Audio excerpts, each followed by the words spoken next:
Breaking raid overnight just confirmed liberals' worst nightmare by Liberty Bell for veteranaf.com. Hurricane Maria devastated and almost completely wiped out Puerto Rico last year, and the fight of getting supplies to the people has raged on ever since. The Puerto Rican mayor has literally stood in front of supplies provided by the U.S. and stated that Trump isn't helping at all while wearing freshly printed shirts and hats.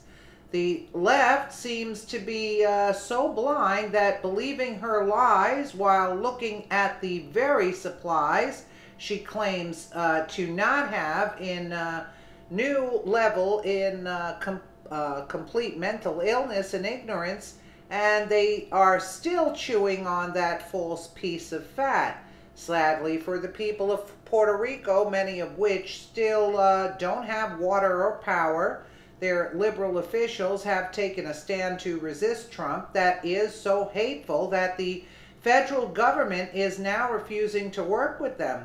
However, a recent raid type of action by FEMA agents with armed security have found that all of these supplies are there and were in fact being hidden from the citizens.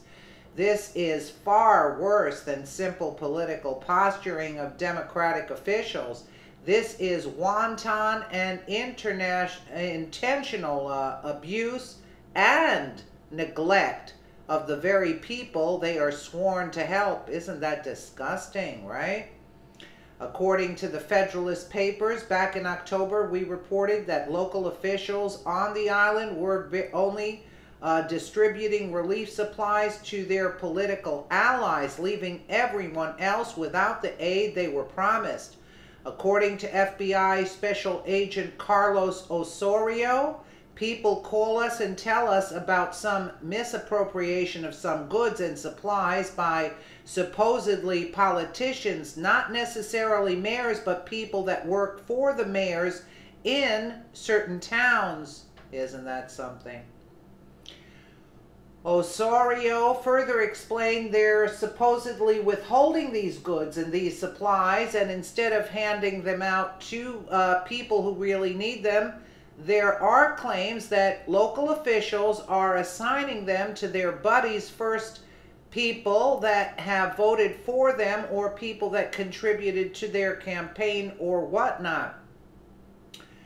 That was bad enough, but a recent discovery by FEMA agents shows that the local government has been hoarding relief supplies in a warehouse rather than distributing them as required. According to The Intercept, FEMA agents entered a public utility warehouse and found a massive store of rebuilding materials. The supplies, bought with taxpayer money, were supposed to be distributed to contractors to aid in the rebuilding process, but they were kept in the warehouse by the Puerto Rico Electric Power Authority, who knows when these supplies arrived on the island. The U.S. Army Corps of Engineers confirmed the report to The Intercept. Armed FEMA agents toured the facility with PREPA and immediately started distributing the supplies to contractors. Asked if the federal officers were armed when they entered the warehouse, USACE, or whatever, spokesperson Luciano Vera said they were indeed accompanied by security detail and quickly began distributing the material after seizing it. Vera declined to say whether there was a confrontation at the entrance, saying only that PREPA officials ultimately toured the warehouse along with the feds. Utility workers from the mainland U.S. have traveled down to Puerto Rico to aid in rebuilding the island's infrastructure, but were often unable to complete critical work because of a lack of necessary resources and supplies. A security contractor who recently returned from Puerto Rico told The Intercept that crews of linemen brought down from the U.S. were frustrated about the lack of rebuilding materials, which made it virtually impossible for them to fix downed infrastructure. Paraphrasing conversations with the electric crews he accompanied, the source said one worker told him that we just sat in the truck and watched a movie because we have nothing to do today. Around Christmas, a lot of the power workers were saying we're going on vacation because we couldn't do our job because PREPA was making it so difficult. The source's job involved escorting contractors tasked with reconstructing downed power lines.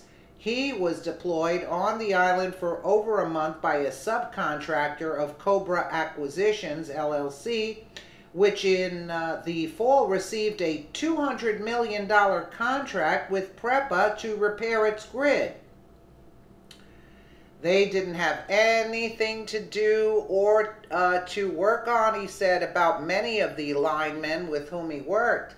They had a bunch of poles but no lines or any of the stuff that goes on the poles. They were just setting bare poles, getting as far as they could go. PREPA has been the island's only electric provider for decades. And in that time, it has been rife with corruption and incompetence.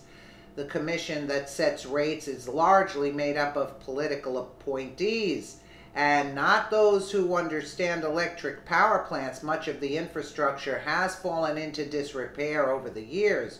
Reforms were attempted in 2014, but any progress made was immediately undone by the new governor who restored the previous power structure that fostered corruption and terrible service. What's the moral of the story here? The supplies have been sent to Puerto Rico by FEMA and other agencies, but local officials have been playing games with the relief resources, either hoarding them or likely doling them out solely to political allies. These actions are illegal and should be dealt with on a legal level. The Puerto Rican officials who are a part of this blatant lie and gross abuse of their people belong behind bars. This is the kind of thing that has killed many, and it is all due to a liberal wanting to be nasty towards our president. The entire idea that President Trump did nothing to provide all that was needed to the people of Puerto Rico is absurd and frankly dangerous. Children have died. People have starved. Dehydration is rampant and illnesses are popping up daily without the proper supplies. That in and of itself should be counted as murder. The Puerto Rican mayor is the one with blood on her hands. Wow, that is something. You see how the Democrats and all, even here, show me any Democratic city. It's a hellhole. They turn it into crap holes, as we're saying. Yeah, unbelievable, unbelievable. Can you imagine? Can you imagine? Let me know what you guys think in the comments below. And again, thank you so much for watching.